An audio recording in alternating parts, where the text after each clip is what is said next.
Good morning guys. Sabong Luzon guys, Mindanao, nandito naman ako sa isa kapatid ko ng manok. Magbigay ko og sample prueba sa inyo ug kunting kaalaman sa nalalaman ko rin sa alaga ko ng manok sa aking pinagdaanan, sa aking experience. Bago ang lahat ipagpatuloy ko sa inyo, pagpaliwanag ko tungkol sa pagpili ko sa linyada, hindi ko inaalis.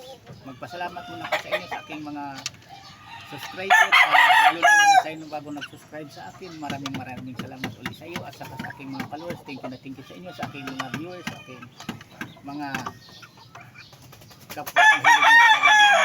Maraming salamat sa inyo sa pag-subaybay niyo sa aking mga di-upload na mga video sa aking mga content dito sa aking channel, sa aking YouTube kaya sa Sabong TV. Ito na siya kasabing ipapaliwanag ko sa inyo, isingit ko sa inyo. Ito siya ang kinukuhaan ko rin na ginagawa ko mga panglaro panglaban. Ito materialis ko, catch grip. Alam nyo, nabubulag ito nakipagdukutan lang sa sisiyo nga yung tinuntin kong nabaliag pa kasi may butas ang kulungan nagkadukutan. Akala ko naman hindi lalaban dito dahil hindi lalaban dito ang sisiyo na yun. Kaya nabubulag, matuka ang mata nito. Hindi talaga nakakita yan. Wala na yung mata niya. Ayan, wala na. Kabila na lang. Pero bakit hindi ko siya inaalis? Hindi ko pinaulang sa mga kumpare, pinagawang pulutan dahil sayang na sayang. Kahit isang mata lang ito, nangingitlog pa rin siya kahit nandito sa kulungan, kahit pinapagaling ko pa siya ng lubusan ang mata niya. Ayan, hindi pumayat. Lagang-lagang ko lang din siya. Ganon ako kapag materialis na lamang sa panalo kaysa talo. Kahit nabubulag na, hindi ko ina-out, hindi ko na-alis dito sa aking palagaan ko pa sa dahil ang mga anak nito, ang matutuloy sa nagiging mga anak nito maganda ang kalabasan, sakto sa sukat, bulto ang mga tawan, tapos lalabas ang talisay na green legs o blue legs. Kaya yung sinasabi ko sa inyo, blue legs lang ang persona dapat talisay o dilaw. Ito ang sinasabi ko, ang nilalabas nito na green legs, inaalis ko kaagad. Sisiyo pa lang binibigay ko sa akin mga kadikit ding mga tudparin mo sa Sabong. Sila ang magpalaki, sila ang maglaban-laban. Kung mayroon akong budget, magpadala lang ako ng pumusta. Kahit grease yan talisay, kapag green legs, hindi talaga hiyang sa akin. Kung blue legs, nagpanalo sa ako. Ang manok ko kasi tinatandaan ko, ang manok ko kasi mga kayong mga baguhan pa lang, aking mga followers, aking viewers, at aking mga subscriber. Tinatandaan ko talaga ang mga paan ng manok na ginagamit ko na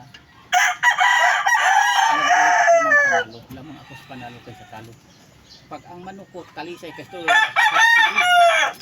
blue legs ito siya. Pag magmana sa kanya na blue legs, ang mga anak nito ginagamit ko pang laban. Pero ang lalabas na magkaroon green legs, hindi ko ibinibinta, binigay paalaga sa mga ang binibigyan ko rin yung kadikit ko rin na magsasabong na hindi rin basta-basta nagbibinta ng manok pag galing sa akin. Kasi ayaw ko na maging mangyayari, ibinigay ko lang sa kanila tapos ibibinta lang nila mga pasa sa ibang tao na makalaban pa sa manok ko, kundi ko nakakilala ang mapuntahan. Yan totoo. Kayo mga baguhan pa lang, alamin nyo talaga, kahit ito, ako na mismo nagpalahi nito sweet leaf o hot leaf.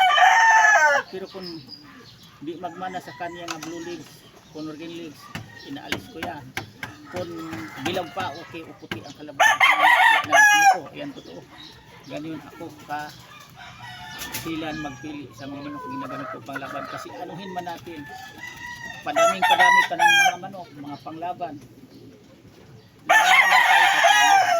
Kaya mag-breed tayo para mapag-aralan natin, try natin ang mga anak.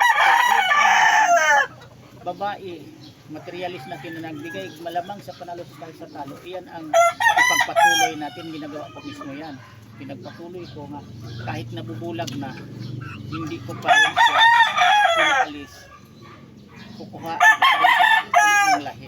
Dahil sayang naman, sa lahat na inahin, kahit ano kadami ang mga inahin ginagamit natin ngayong mga materialis, hindi lahat yan natin ang magiging resulta sa anak ng panalo.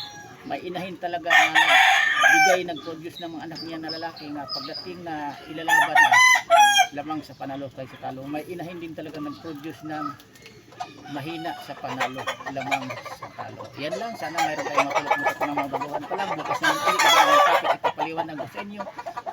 Huwag kayong magsawa, subaybay nyo lang ang videos kasi dito unti-unti ko talaga ituro sa inyo para mayroon kayong matutunan lang sa akin na pangdagdag sa kaalaman din nyo. Yan lang, thank you, bye bye, bukas ulit.